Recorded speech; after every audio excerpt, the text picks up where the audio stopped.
Last time I made a video, last week, Luna was sitting at like $6, $7.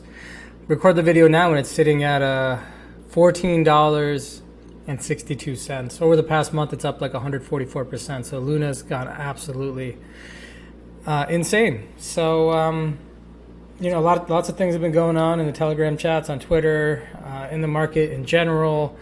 One of the main reasons why we're seeing a pump is Bitcoin's finally moving. Today it reached like 43,500, highest it's been in months. And Ether, $2,900. They just launched their EIP 15, whatever. So yeah, they're burning Ether now. Luna's been burning every day, all day. So look at this chart. It's a thing of beauty. Basically a rocket ship from $5.60 all the way past like $15.40, and now it's just consolidating for a couple of days here. But this is beautiful, beautiful stuff. And not to be left out of the party, lots of the Luna alts, there's got to be a better word for that, but lots of the Luna alts have been rallying as well. So we have Anchor, which is now above $2. Anchor has been on a death drop for the better part of 3 months, but not since July 27th. It bottomed out at $1.65. Right now it's at $2.05. That is a percentage gain of something good. And there's even some like long-term downtrend line that it's starting to break. So I mentioned this in the previous video. It's continued to go up from there. Really cool. And what's driving the price of Anchor? Well, potentially, we are seeing bETH coming out, right? Right now, what you can use as collateral is bLuna, the bonded form of Luna. And soon, very soon, if you go to anchor.lido.fi, you'll see the ability to convert your staked Ether into Terra's bETH. And once you convert it, after this governance proposal passes inside of Anchor, within a few days of that, we are going to get, it's already past the threshold. Almost everybody voted yes. So once this voting ends on the 9th, and then probably 72 hours after that, so maybe 8, 9, 10, maybe by the 11th, today's the 6th, people will be able to deposit Ethereum and use that to borrow. Now, a lot of people were waiting for Ethereum to come rescue the collateral level. But it turns out that when Luna spikes 1,000% in a week, people get a lot more borrowing power, and they end up using that borrowing power. So what's gone on with Anchor is the value of the collateral inside Anchor has absolutely skyrocketed. It was at less than $500,000, and now it's at 1.1 billion with a B. Pretty big. And you can see the borrow amount, which about 2 weeks ago was 149 million, is now at 400 million, which is good for Anchor. Kind of sucks for borrowers. 2 months ago, this number here, you get paid for borrowing an Anchor. That's how they bootstrap the demand. You were getting paid 180% APR to borrow. And you would get paid that in Anchor tokens. They would show up here in the UST borrow thing. And then you would go and claim it with the claim all rewards button. And you would probably dump it. And that's exactly what all this was. Dump, dump, dump. And as you dumped it, you would, if you were smart, you'd be buying Luna. So Luna was a buy. And now it's gone parabolic. And a $15 Luna, you can't really buy much Luna anymore when you dump your Anchor, your $2 Anchor. don't really get the same bang for the buck. When Luna was $5, that was pretty good. Now that Luna's $15, I think a lot of people have stopped selling their Anchor. They've started accumulating their Anchor. Price shows that. But one of my friends in the Telegram chat actually clued me into this whale wallet here, who has been accumulating $12 million worth of Anchor just over the past few days. Continues to accumulate. So now there's whales who are accumulating Anchor ahead of this bETH launch. And he was speculating that tons of Ethereum whales are going to join the Anchor platform. They're going to start borrowing, because when you borrow on Anchor, you get paid to borrow. And if I'm an Ethereum whale and I trust the Terra ecosystem, and why wouldn't you? Then if you have hundreds of Ethereum or thousands of Ethereum and you set that as collateral and you borrow thousands to hundreds of thousands of dollars and you get paid 25% APR for doing that, you are going to make tens of thousands of dollars by borrowing money.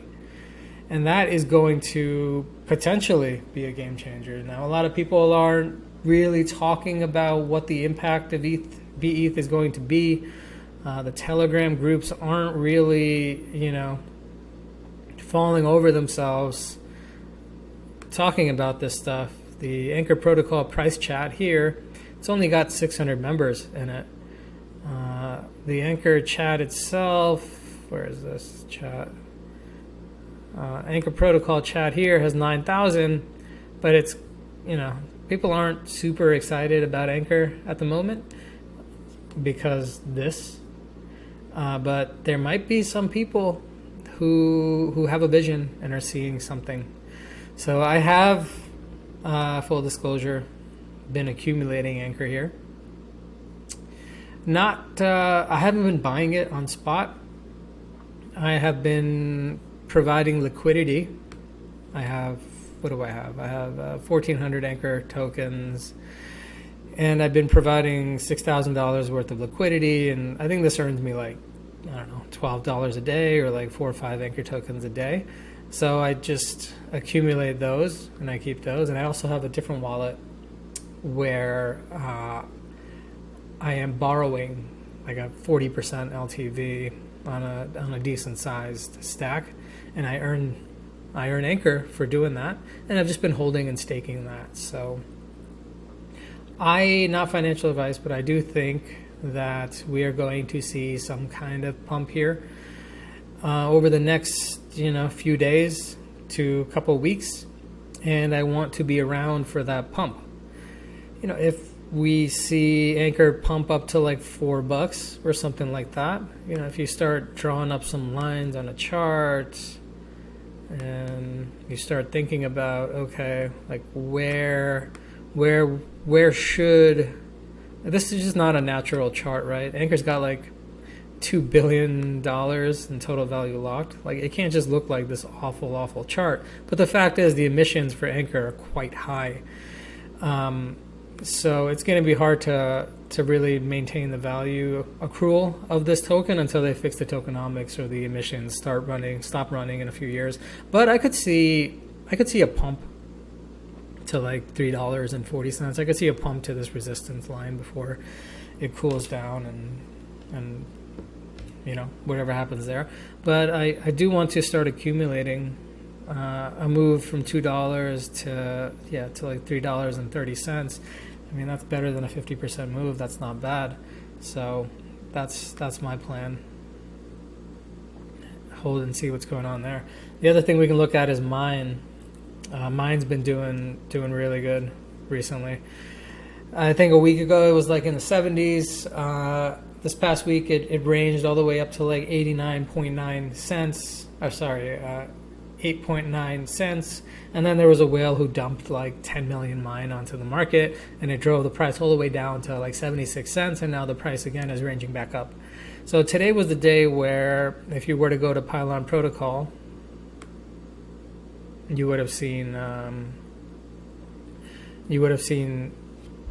update from Woojin, about the roadmap for Pylon, but that hasn't been released yet, so I don't have much to share there. That's okay. Right now, I'm still just holding my mine. I want to see, what that roadmap looks like, what the plan is, and I'll determine what to do with my mine after that. Right now, I'm up 8x on my mine. I'm happy with it. I got it staked. It's not making much, but I'm providing liquidity with 20% of it, and that's making a decent amount. So if you look at terra.smartstake.io, I like to check this every day, every couple of days. And this number right here is negative 700,000 supply change. That's a good number. It means there's 700,000 Luna that were burned today. And that's one of the biggest red dildos of the month. Circulating supply keeps going down. UST supply keeps going up. Luna's looking good. Price is going up. I mean, Luna's looking really good. Bitcoin continues to look good. We're still at that territory of Bitcoin where if you were to like look at the macro charts, it's starting to break through lots of different lines of resistance, but I guess this is the one to look at as well. Like if you were to draw a line from the top to the lower high and straight down, you can see that Bitcoin is basically at that line right now. We can consider that it's resistance.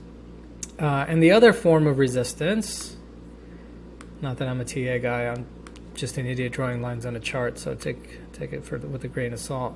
But I like this. I just like long-term trend lines. I don't do day trading. I don't try to guess the direction of the price.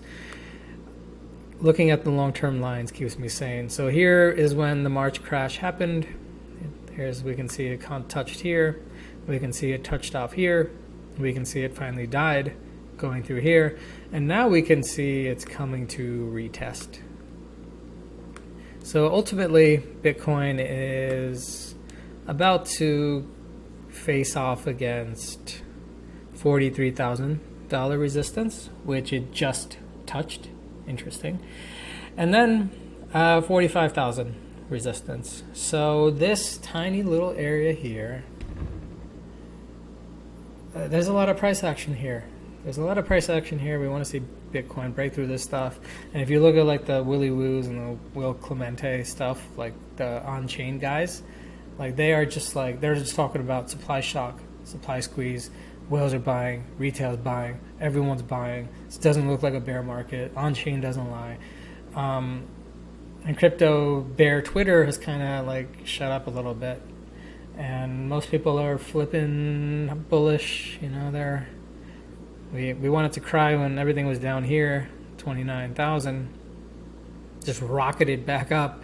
And even today, like it could have gone either way, but it's going the way that the bulls want it to go. So that's good. That's good. We'll see how that goes. I'm excited. I haven't sold anything just yet. Last night I was thinking about it. I watched this video with Richard Hart. He's like this guy, very polarizing kind of personality, but he's been like so matter of fact about this being a dead cat bounce, about this being a bull trap. Now, like if you listen to him, he can like hypnotize you into believing it. So, it's good to hear all the perspectives and make your bets accordingly.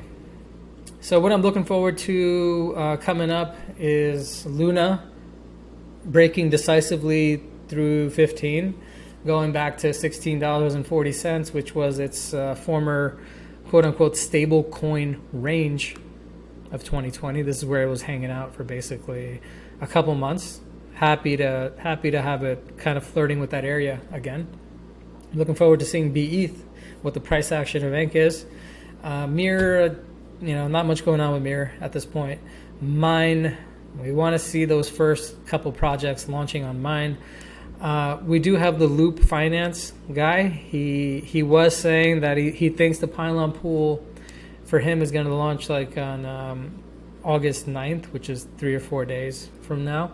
So maybe that'll be interesting. Mine will finally get some action. And column 5, Columbus 5. It is still in limbo. It's still waiting on the Cosmos SDK upgrade. The latest word on that is it's in the final released version and it's under bug fixing. But if they find bugs, then it'll just be delayed more. It's already delayed by 2 months.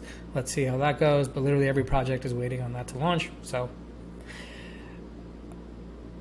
yeah, I mean, things are looking good in the Terra ecosystem. And if you look on social media, I mean, Terra is trending on almost all the socials. So we're seeing some really good stuff there. All right. Okay, that's it for me. Talk to you next time.